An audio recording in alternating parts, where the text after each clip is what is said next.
Assalamualaikum warahmatullahi wabarakatuh. Halo sobat pembelajar, di video kali ini saya akan sharing latihan soal dan pembahasan bab materi genetik. Simak terus video ini sampai habis. Langsung saja kita mulai dari soal nomor 1.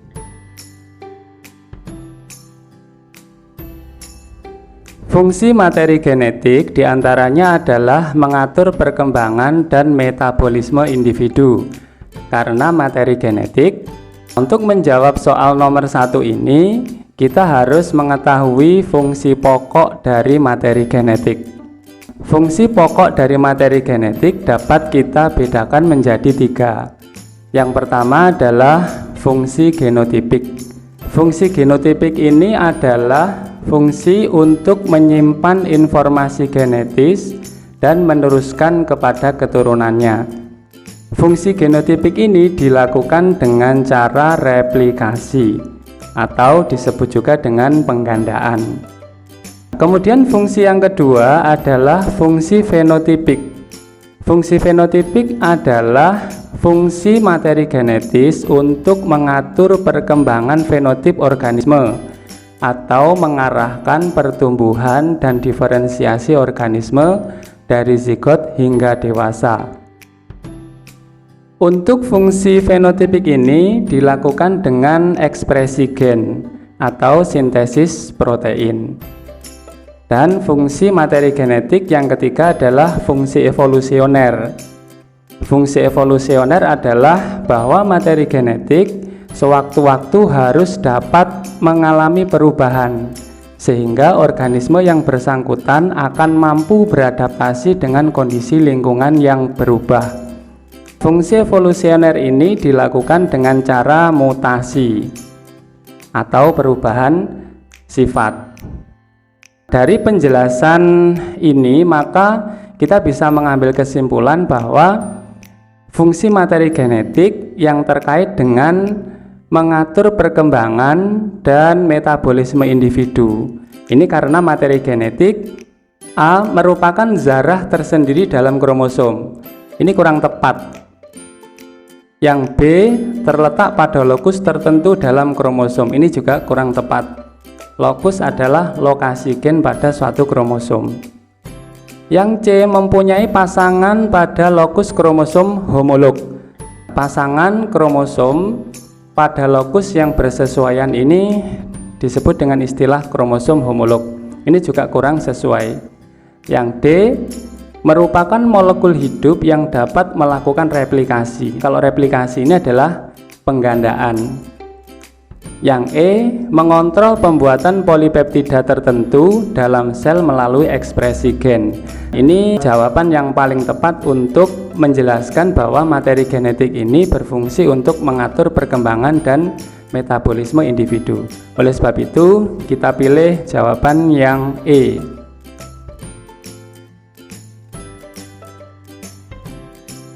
Soal nomor 2. Tentang struktur DNA. DNA merupakan materi genetik yang tersusun atas fosfat, gula pentosa, dan basa nitrogen. Perhatikan gambar model DNA di bawah ini. Pertanyaannya adalah komponen DNA yang disebut nukleotida, basa purin, dan nukleosida yang benar adalah.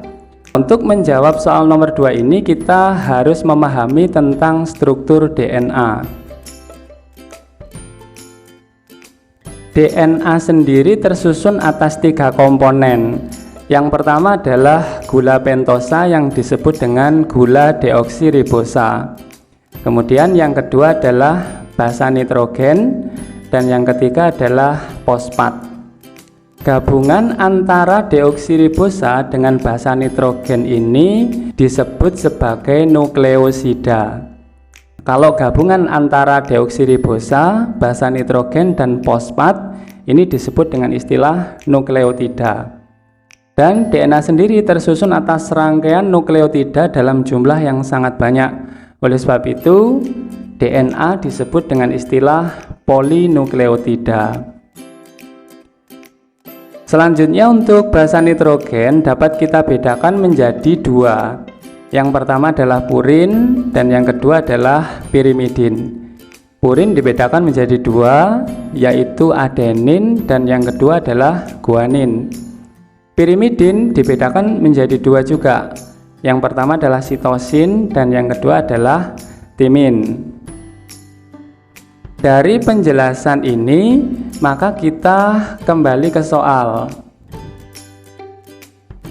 Komponen DNA yang disebut nukleotida, basa purin dan nukleosida yang benar adalah, kita mulai dari nukleotida. Nukleotida ini tadi komponennya adalah 1 deoksiribosa, 1 basa nitrogen, dan 1 fosfat.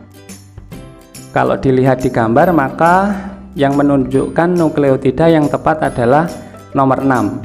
Jadi yang saya tunjuk di sini adalah gula deoksiribosa, kemudian yang bulat ini adalah fosfat, dan yang ada kode A-nya ini adalah adenin, berarti basa nitrogen. Sehingga nomor 6 ini mewakili nukleotida.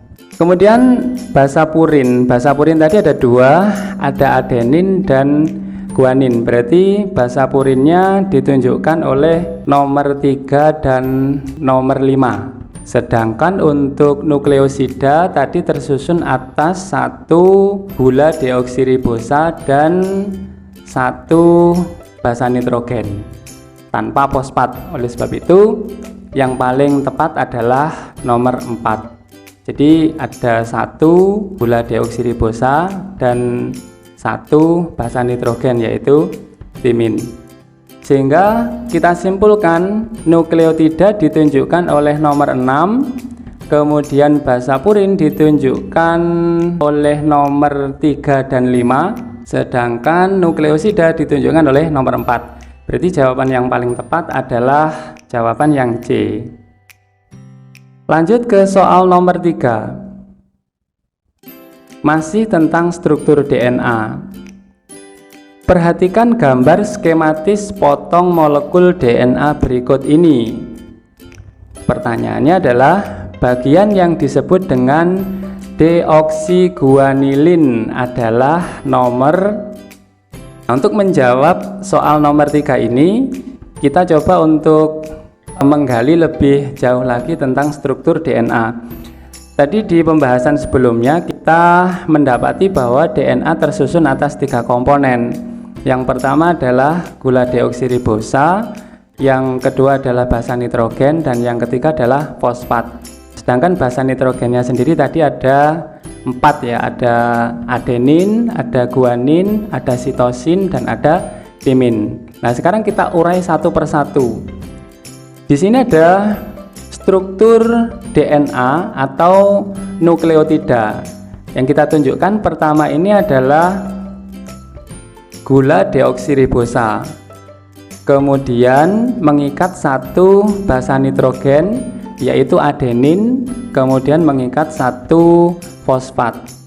Gabungan antara deoksiribosa, adenin dan fosfat ini disebut dengan istilah deoksiadenosin monofosfat atau DAMP, atau disebut juga dengan istilah deoksiadenilin.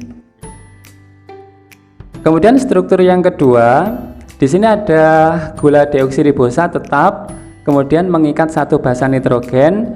Hanya saja basa nitrogen yang diikat di sini adalah guanin. Kemudian fosfatnya juga tetap.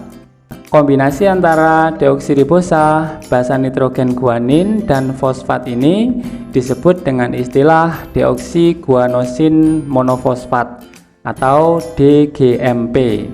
Disebut juga dengan istilah deoksiguanilin. Struktur berikutnya kita tunjukkan di sini ada deoksiribosa, kemudian mengikat 1 basa nitrogen yaitu sitosin, kemudian mengikat 1 fosfat. Nah, kombinasi antara deoksiribosa, sitosin, dan fosfat disebut dengan istilah deoksisitidin monofosfat atau DCMP. Disebut juga dengan istilah deoksisitidilin. Dan yang terakhir ada gula deoksiribosa yang mengikat satu basa nitrogen yaitu timin, kemudian mengikat satu fosfat. Nah, kombinasi antara deoksiribosa, basa nitrogen timin dan fosfat disebut dengan istilah deoksitimidin monofosfat atau DTMP, atau disebut dengan istilah deoksitimidilin. Berdasarkan uraian tersebut, maka bagian yang disebut dengan deoksiguanilin ditunjukkan oleh nomor. Berarti kalau deoksiguanilin adalah kombinasi antara deoksiribosa, satu basa nitrogen yaitu guanin, dan satu fosfat. Berarti struktur yang disebut deoksiguanilin ditunjukkan oleh nomor 3. Ada D berarti deoksiribosa, G berarti guanin, dan P nya berarti fosfat. Berarti kita pilih jawaban untuk soal nomor 3 ini adalah yang C. Lanjut ke soal nomor 4 tentang struktur DNA.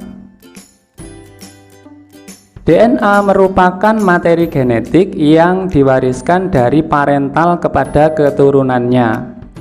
Pernyataan berikut benar terkait dengan struktur DNA, kecuali kita akan membahas struktur DNA lebih detail lagi. Kita review sedikit. Untuk struktur DNA tadi tersusun atas 3 komponen. Yang pertama adalah gula deoksiribosa, kemudian yang kedua adalah basa nitrogen. Di sini saya tunjukkan basa nitrogen yang terikat pada deoksiribosa adalah adenin. Kemudian basa nitrogen ini terikat pada atom C nomor 1 dari gula deoksiribosa. Dan yang ketiga adalah fosfat. Nah, sedangkan fosfat sendiri terikat pada atom C nomor 5 dari gula deoksiribosa. Ini tadi kita sebut dengan istilah nukleotida. Sekarang struktur DNA ini tersusun atas 2 rantai yang kita kenal dengan istilah double helix. Jadi unting ganda yang berpilin. Dalam struktur double helix DNA ini, basa nitrogen yang satu akan berikatan dengan basa nitrogen yang lain. Kita tunjukkan di sini ada adenin akan berikatan dengan timin. Adenin berikatan dengan timin dengan 2 ikatan hidrogen. Kemudian, nah di sini ada timin berikatan dengan adenin. Jadi kebalikannya, sama ikatannya adalah ikatan hidrogen. Di sini ada 2 ikatan hidrogen. Kemudian yang berikutnya ada sitosin berikatan dengan guanin. Nah, sitosin dengan guanin membentuk 3 ikatan hidrogen. Selanjutnya di sini ada guanin berikatan dengan sitosin, berarti dibalik, sama ikatannya adalah 3 ikatan hidrogen. Jadi A berikatan dengan T, T berikatan dengan A, C berikatan dengan G, dan G berikatan dengan C. Kita tunjukkan di sini adalah ikatan hidrogen antar basa nitrogen. Selanjutnya struktur DNA kita lihat arahnya adalah 5 asen ke 3 asen. Ini di satu rantai arahnya dari 5 asen ke 3 asen menuju ke bawah. Sedangkan rantai yang satunya lagi 5 asen menuju ke 3 asen arahnya ke atas. Sehingga walaupun DNA ini berdampingan dan berikatan hidrogen antara satu basa nitrogen dengan basa nitrogen yang lain, tetapi arahnya berlawanan.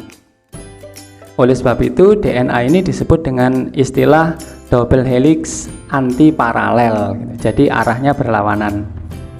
Berdasarkan uraian ini, maka kita akan memilih pernyataan yang tepat terkait dengan struktur DNA, kecuali A. DNA mengandung gula pentosa berupa deoksiribosa. Jadi jawaban yang A ini benar untuk struktur DNA, jadi nggak boleh dipilih, karena kecuali kita cari yang kurang tepat jawabannya.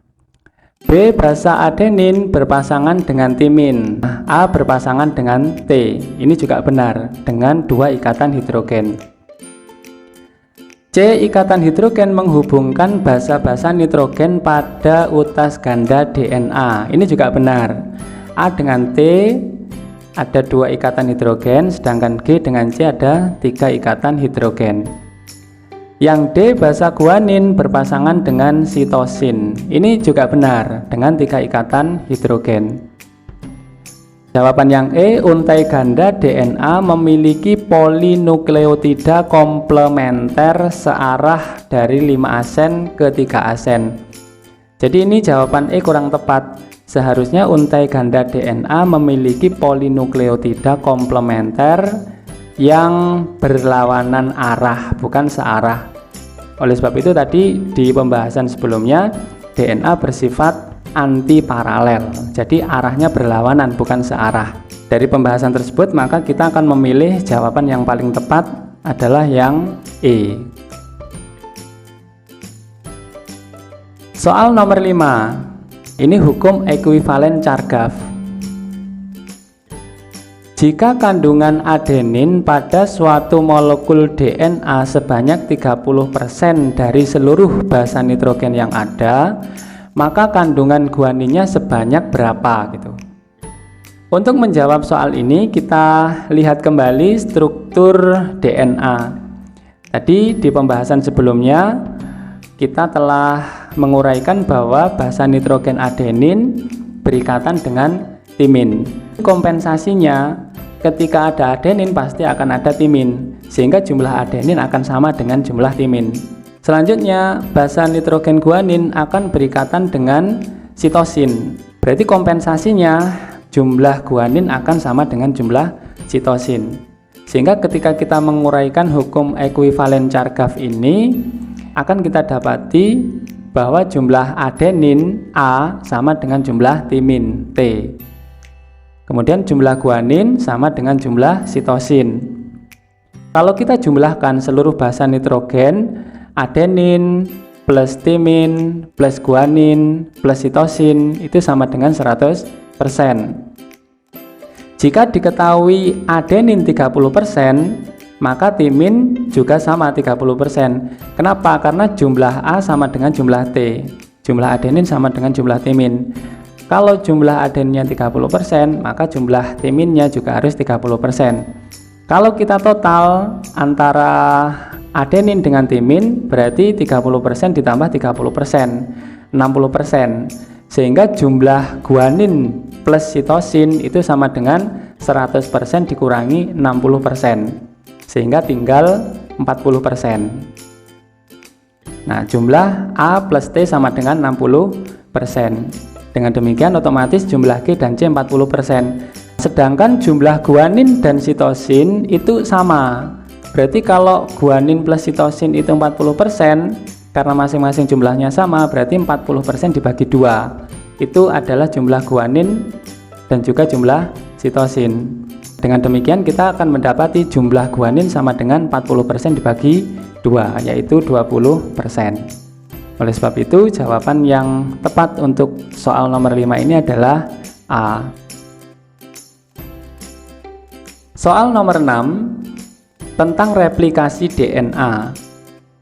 Pernyataan yang tepat tentang hipotesis replikasi DNA adalah, untuk menjawab soal nomor 6 tentang replikasi DNA ini, kita akan menjelaskan tentang 3 teori replikasi DNA. Hipotesis tentang replikasi DNA dibedakan menjadi 3. Yang pertama adalah dispersif. Hipotesis tentang replikasi DNA yang bersifat dispersif ini menyatakan bahwa DNA induk putus menjadi beberapa segmen. Kemudian segmen-segmen DNA baru akan terbentuk menempati berselang-seling pada untai DNA parental. Seperti ditunjukkan pada gambar, di sini ada DNA induk, kemudian putus, kemudian ada DNA baru akan terbentuk berselang-seling dengan DNA induk. Kemudian hipotesis replikasi DNA yang kedua adalah konservatif. Hipotesis ini menyatakan bahwa DNA induk tidak memisah, untai induk dipertahankan, tetapi dapat menjadi acuan sintesis molekul DNA yang baru. Kalau kita lihat di gambar, di sini ada DNA induk, kemudian DNA induk ini tidak memisah dan juga tidak menjadi segmen-segmen. DNA induk ini menjadi acuan untuk menghasilkan DNA yang baru. Kemudian hipotesis yang ketiga adalah hipotesis semi-konservatif. Hipotesis semi-konservatif ini menyatakan bahwa induk memisah dan masing-masing membentuk untai DNA baru, sehingga hasil akhir adalah pita DNA yang terdiri atas DNA lama dengan DNA yang baru.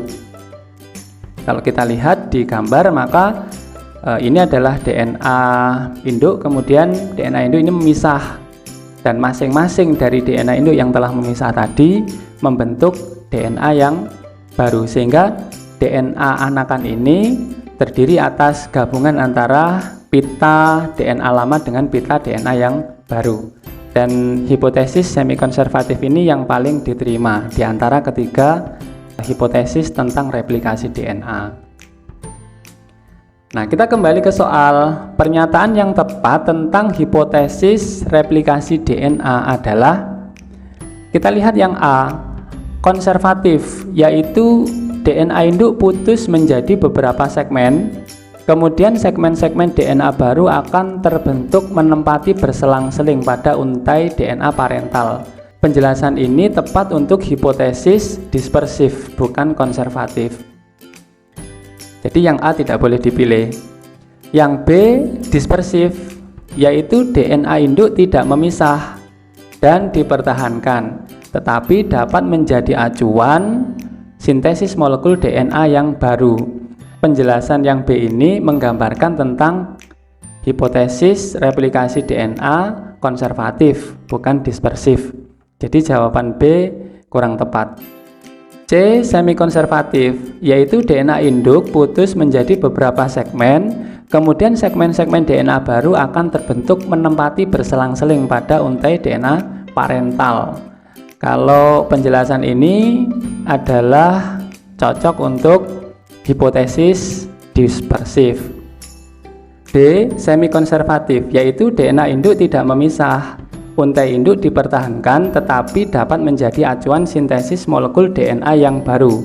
Nah, ini adalah penjabaran dari hipotesis konservatif.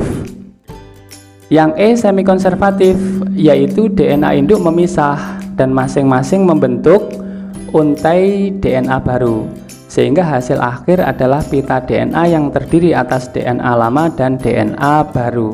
Jawaban yang E ini adalah jawaban yang paling tepat. Soal nomor 7. Ini tentang pengemasan DNA. Perhatikan gambar pengemasan DNA di dalam kromosom berikut. Pertanyaannya adalah secara berurutan nomor 1, 2, 3, dan 4 menunjukkan bagian yang disebut. Penjelasan mengenai pengemasan DNA adalah sebagai berikut. Kita mulai dari nomor 4. Nomor 4 ini adalah unting ganda DNA. Untuk nomor 3 adalah protein histon. Protein histon ini adalah protein yang kaya akan asam amino, lisin, dan arginin. Di struktur nomor 3 ini tersusun atas beberapa jenis protein histon. Ada H2A, ada H2B, ada H3, dan ada H4. Masing-masing protein histon di bagian nomor 3 ini jumlahnya 2 buah, sehingga kalau ditotal jumlah protein histonnya ada 8. Oleh sebab itu, di bagian nomor 3 biasa disebut dengan istilah oktamer protein histon. Kemudian protein histon akan dililit oleh DNA tadi sebanyak 2 kali. Gabungan antara oktamer protein histon dengan DNA ini disebut dengan istilah nukleosom. Pada nukleosom ini akan ditempeli oleh histon H1 supaya DNA tidak mudah lepas dari protein histon. Kemudian yang terakhir nomor 1 adalah kromatid. Dari penjelasan ini maka kita kembali ke soal. Berarti nomor 1 ini adalah kromatid, Kemudian nomor 2 ini adalah nukleosom, sedangkan nomor 3 ini adalah protein histon, dan nomor 4 ini adalah DNA. Oleh sebab itu, secara berurutan nomor 1, 2, 3, dan 4 menunjukkan kromatid, nukleosom, protein histon, dan DNA. Jadi jawaban yang paling tepat adalah D.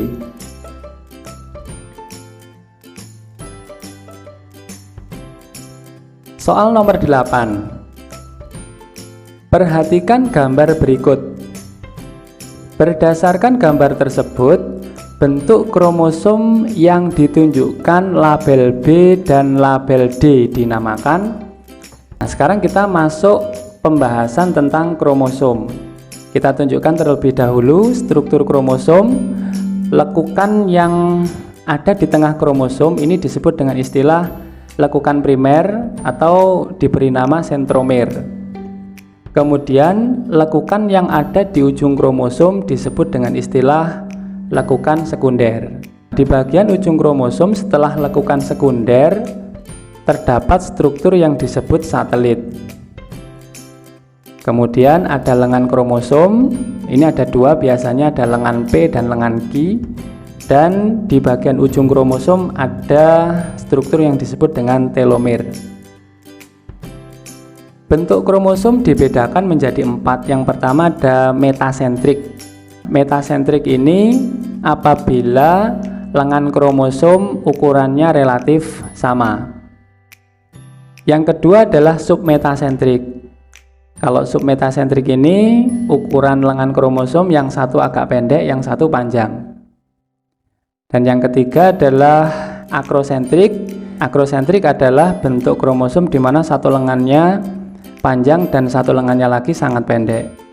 Dan yang terakhir adalah telosentrik. Telosentrik ini adalah kromosom yang hanya memiliki satu lengan saja, di sisi yang lain tidak ada. Berdasarkan penjelasan tersebut, maka kita bisa memilih jawaban yang tepat untuk soal nomor 8. Kalau kita lihat gambar yang A ini, karena lengan kromosom berukuran relatif sama, ini disebut dengan metasentrik. Kemudian yang B, lengan kromosom yang satu panjang, yang satu agak pendek, ini disebut submetasentrik. Kemudian yang C, nah ini lengan kromosomnya hanya di satu sisi, ini disebut dengan telosentrik. Sedangkan yang D ini satu lengan kromosom panjang dan yang satu lengan kromosom lagi sangat pendek, ini disebut akrosentrik. Dengan demikian, berdasarkan gambar tersebut, jawaban yang tepat adalah E. Soal nomor 9 tentang jenis kromosom. Kromosom pada Drosophila ditunjukkan pada gambar berikut.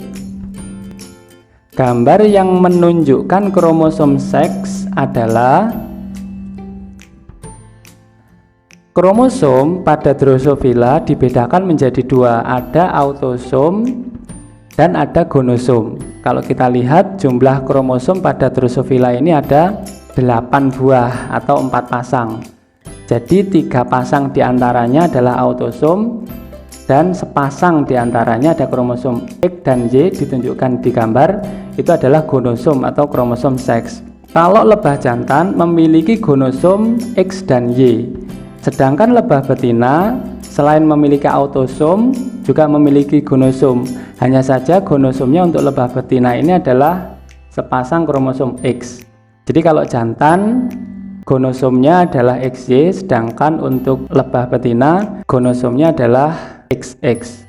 Maka berdasarkan penjelasan ini, nomor 1 dan nomor 3 adalah autosom, sedangkan nomor 2 dan nomor 4 adalah gonosom atau kromosom seks. Sehingga jawaban yang tepat untuk soal nomor 9 adalah C.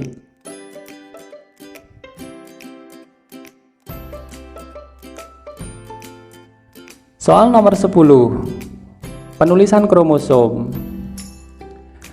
Kuda mempunyai 60 buah kromosom. Spermatozoa kuda tersebut mempunyai susunan kromosom.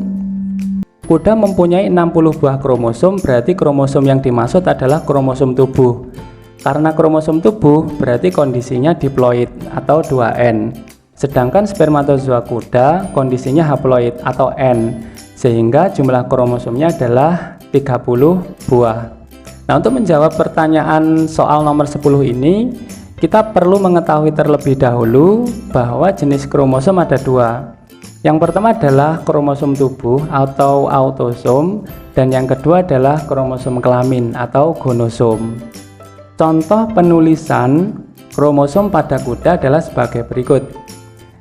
Kuda memiliki 60 kromosom atau 30 pasang, berarti ini menunjukkan kromosom tubuh. Kromosom nomor 1 sampai dengan kromosom nomor 29 disebut dengan autosom, sedangkan kromosom nomor 30 disebut dengan kromosom kelamin atau gonosom. Jenis kromosom kelamin ada dua, yaitu kromosom X atau kromosom Y. Kuda betina memiliki sepasang kromosom kelamin, yaitu XX, sedangkan kuda jantan memiliki kromosom kelamin XY.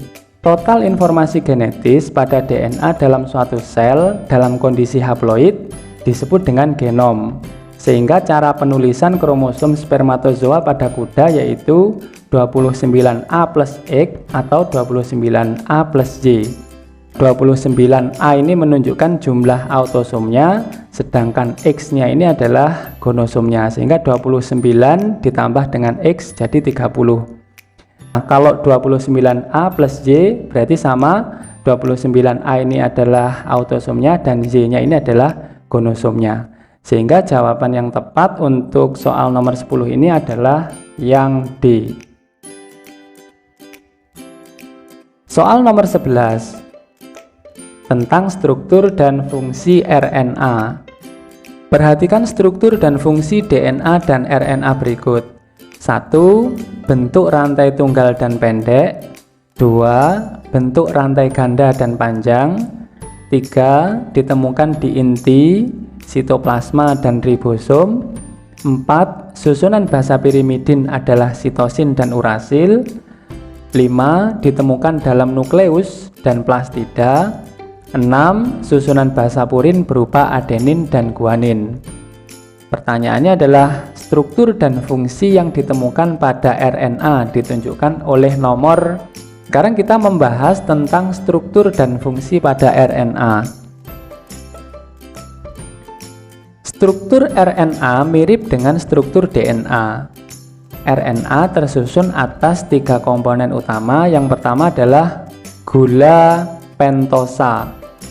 Hanya saja gula pentosanya berbeda dengan DNA. Kalau gula pentosa DNA adalah deoksiribosa, gula pentosa RNA adalah ribosa. Yang kedua adalah basa nitrogen. Basa nitrogen ini terikat pada atom C nomor 1 dari gula ribosa. Dan yang ketiga adalah fosfat. Fosfat ini terikat pada atom C nomor 5 dari gula ribosa. Kalau DNA tadi kita jelaskan double helix antiparalel, unting ganda.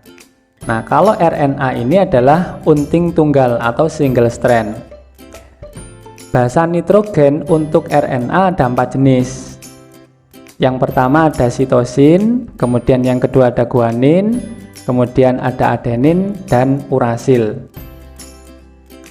Jenis RNA yang pertama ada mRNA, messenger RNA, atau disebut juga dengan RNA-D atau RNA duta. Fungsinya adalah membawa pesan genetik dari DNA template. Kemudian yang kedua adalah rRNA atau ribosomal RNA. Nah, rRNA ini berperan dalam sintesis protein di ribosom serta sebagai unsur struktural ribosom yang nantinya berperan dalam proses translasi. Dan yang ketiga adalah tRNA yang berperan dalam membawa asam amino ke ribosom dalam proses translasi. Berdasarkan uraian tersebut, kita akan memilih struktur dan fungsi yang ditemukan pada RNA ditunjukkan oleh nomor berapa. Nomor 1, bentuk rantai tunggal dan pendek. Ini benar, kalau DNA bentuknya rantai ganda dan panjang. Jadi nomor 1 ini benar untuk karakteristik RNA. Nomor 2, bentuk rantai ganda dan panjang. Kalau nomor 2 ini tepat untuk karakteristik DNA, bukan RNA. Jadi nomor 2 nggak bisa dipilih. Nomor 3, ditemukan di inti, sitoplasma, dan ribosom. Ini juga benar untuk karakteristik RNA. Nomor 4, susunan basa pirimidin tersusun atas sitosin dan urasil. Ini juga benar untuk ciri-ciri RNA. Nomor 5, ditemukan dalam nukleus dan plastida. Sedangkan nomor 6, susunan basa purin adalah adenin dan guanin. DNA dan RNA keduanya sama-sama memiliki adenin dan guanin. Oleh sebab itu, jawaban yang paling tepat yang menunjukkan struktur dan fungsi RNA adalah nomor 1, bentuk rantai tunggal dan pendek. Nomor 3, ditemukan di inti, sitoplasma, dan ribosom. Dan nomor 4, susunan basa pirimidin berupa sitosin dan urasil. Oleh sebab itu kita pilih jawaban yang A. Soal nomor 12, fungsi RNA. Jenis RNA ada 3 macam, yaitu rRNA, mRNA, dan tRNA. Ketiga RNA tersebut mempunyai komponen penyusun yang sama, tetapi fungsinya berbeda. Pertanyaannya adalah fungsi mRNA adalah, kita lihat dulu jawaban yang A, melakukan translasi dengan membawa pesan dari DNA.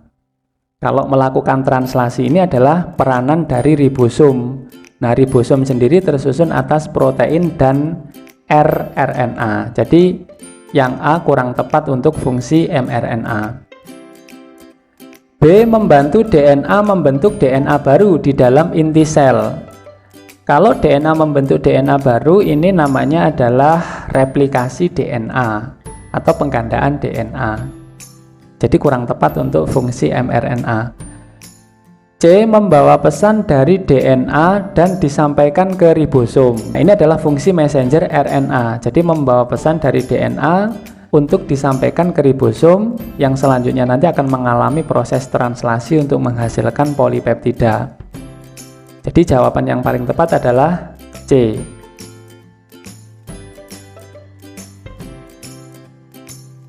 Soal nomor 13. Di bawah ini adalah tahap-tahap sintesis protein. Urutan tahapan sintesis protein yang benar adalah, kita lihat dulu penjelasannya untuk sintesis protein.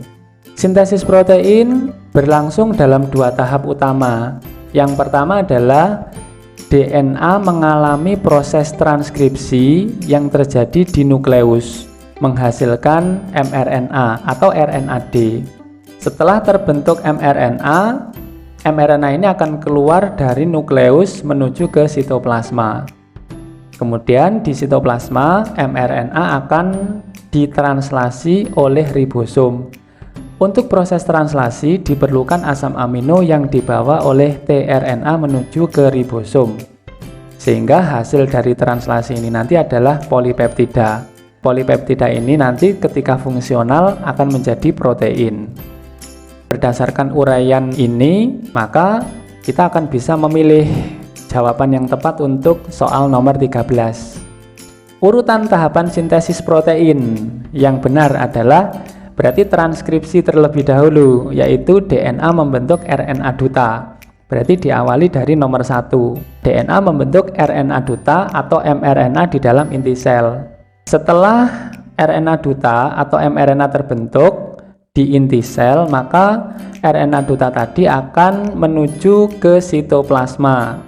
Berarti setelah nomor 1 diikuti dengan nomor 3. RNA duta keluar dari inti sel menuju ke sitoplasma, dan di sitoplasma ada ribosom. Maka RNA duta setelah keluar dari inti sel menuju sitoplasma akan bergabung dengan ribosom.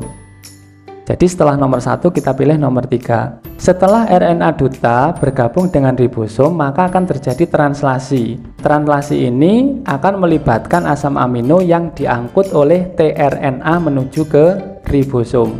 Oleh sebab itu, setelah nomor 3, kita pilih nomor 2. Asam amino diangkut oleh tRNA dari sitoplasma ke ribosom. Setelah asam amino diangkut ke ribosom oleh tRNA, akan terjadi pembentukan rangkaian asam amino di ribosom. Jadi setelah nomor 2, kita pilih nomor 5. Asam-asam amino terangkai di dalam ribosom. Setelah asam amino terangkai di dalam ribosom, akan terbentuk polipeptida, yaitu nomor 4. Sehingga urutan yang paling tepat adalah 1, 3, 2, 5, dan 4. Sehingga jawaban yang benar adalah C. Soal nomor 14. Perhatikan tabel kodon berikut. Kodon GGU mengkode asam amino glisin. SSA mengkode asam amino prolin. S itu sama dengan C, sitosin. Kemudian SAA mengkode asam amino glutamin, SUS mengkode asam amino leusin, GUU mengkode asam amino valin, dan GAA mengkode asam amino asam aspartat. Pertanyaannya adalah, bila urutan template DNA adalah sebagai berikut, template DNA-nya ditunjukkan oleh rantai di bagian bawah, yaitu GGT, GTT, GAG, dan STT. Ini template DNA atau DNA template. Maka RNA-T akan membawakan asam amino. Untuk menjawab soal ini, kita akan membahas tentang sintesis protein lebih mendalam lagi. Proses sintesis protein ada 2 tahap. Yang pertama adalah transkripsi, yang mana DNA ketika mengalami transkripsi akan menghasilkan mRNA. Kemudian mRNA mengalami translasi menghasilkan polipeptida. Yang perlu kita ketahui adalah DNA memiliki 4 basa nitrogen. Yang pertama adalah adenin. Ketika di DNA ada basa nitrogen adenin, maka setelah mengalami transkripsi, adenin ini akan berubah menjadi urasil. Kemudian ketika di DNA ada basa nitrogen timin, maka ketika ditranskripsi akan menghasilkan adenin. Bila di DNA ada guanin, maka ketika mengalami transkripsi akan menghasilkan mRNA dengan basa nitrogen sitosin. Sedangkan ketika di DNA ada sitosin, ketika mengalami transkripsi akan menghasilkan messenger RNA dengan basa nitrogen guanin. Berdasarkan penjelasan ini, kita akan kembali ke soal. Ketika ada template DNA GGT, GTT, GAG, dan STT, maka RNA-T akan membawakan asam amino dengan jenis apa saja. Berarti kita harus melakukan proses transkripsi dan translasi terhadap DNA template ini. Pertama, kita melakukan transkripsi terlebih dahulu. DNA template ketika mengalami transkripsi akan menghasilkan mRNA. mRNA disebut juga dengan RNA-D atau kodon. Ketika ada G di DNA, maka G-nya akan menjadi S di mRNA. Berarti ketika ada G lagi di DNA template, maka akan ada S lagi di mRNA. Ketika ada T, tadi T pasangannya A, berarti ketika ada T di DNA, maka akan muncul A di mRNA. Nah, di sini seterusnya ada G berarti muncul S di mRNA, ada T akan muncul A, ada T lagi di DNA template akan muncul A lagi, kemudian ada G di DNA template di mRNA akan muncul S, ada A akan muncul U. Jadi A pada DNA template akan diganti U pada mRNA. Kemudian ada G akan muncul S di mRNA. Dan yang terakhir, ketika ada S di DNA template akan muncul G di mRNA. Ketika ada T di DNA template akan muncul A. Sekarang kita telah mendapatkan messenger RNA atau kodon. Nah, setelah kita mendapatkan urutan triplet kodon ini, kita cocokkan dengan kodon yang ada di tabel kodon berikut. Maka kita akan melakukan translasi. mRNA ketika ditranslasi di ribosom, ketika ada kode SSA, SSA akan menghasilkan asam amino prolin.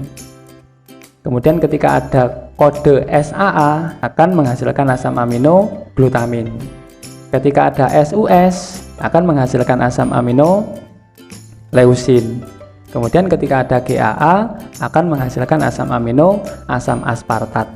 Sehingga polipeptida yang terbentuk tersusun atas asam amino berturut-turut prolin, glutamin, leusin, dan asam aspartat. Sehingga jawaban yang paling tepat adalah E.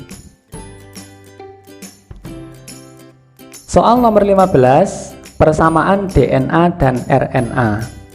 Molekul DNA dan RNA keduanya, berarti kalau pertanyaannya seperti ini, kita akan mencari persamaan antara DNA dan RNA. Berarti kita juga harus bisa mengetahui perbedaan antara DNA dengan RNA. Yang pertama saya tunjukkan struktur DNA dengan RNA terlebih dahulu.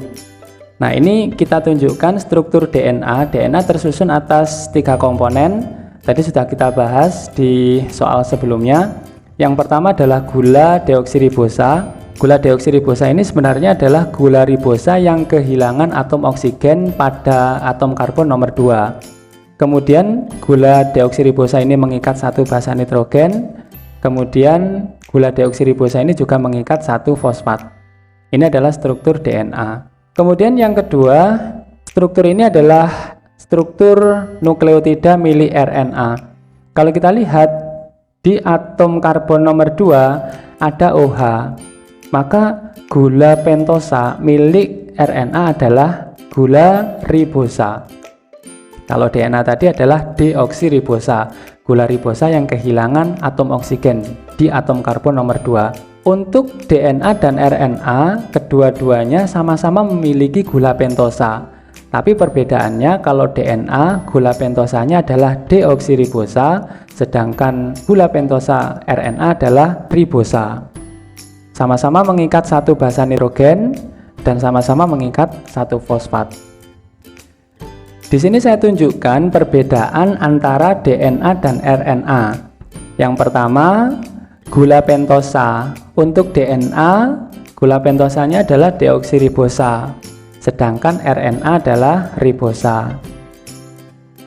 Nomor 2, letak DNA ada di inti sel, mitokondria, dan kloroplas, sedangkan RNA terletak di sitoplasma, ribosom, mitokondria, dan kloroplas. Yang ketiga, komposisi basa nitrogen. DNA terdiri atas 2 basa nitrogen, purin dan pirimidin. Purinnya ada adenin disingkat A dan guanin disingkat G. Pirimidinnya ada sitosin disingkat C atau S dan timin disingkat T.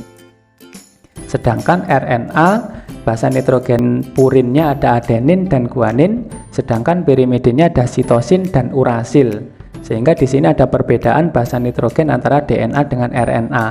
DNA punya timin, sedangkan RNA punya urasil. Yang keempat, fungsi DNA adalah untuk sintesis protein dan faktor hereditas, sedangkan RNA berperan dalam sintesis protein. Nomor 5, bentuk DNA adalah double strand atau untai ganda helix yang bersifat antiparalel, sedangkan RNA adalah single strand atau unting tunggal. Berdasarkan penjelasan ini, molekul DNA dan RNA keduanya pilihan A terdiri atas rantai double helix. Nah, ini berlaku untuk DNA, tidak berlaku untuk RNA. Jadi yang A tidak boleh dipilih. B, mengandung gugus fosfat. Nah, berdasarkan gambar, maka kita mengetahui bahwa DNA dan RNA kedua-duanya mengandung fosfat. Jadi jawaban yang tepat adalah jawaban yang B.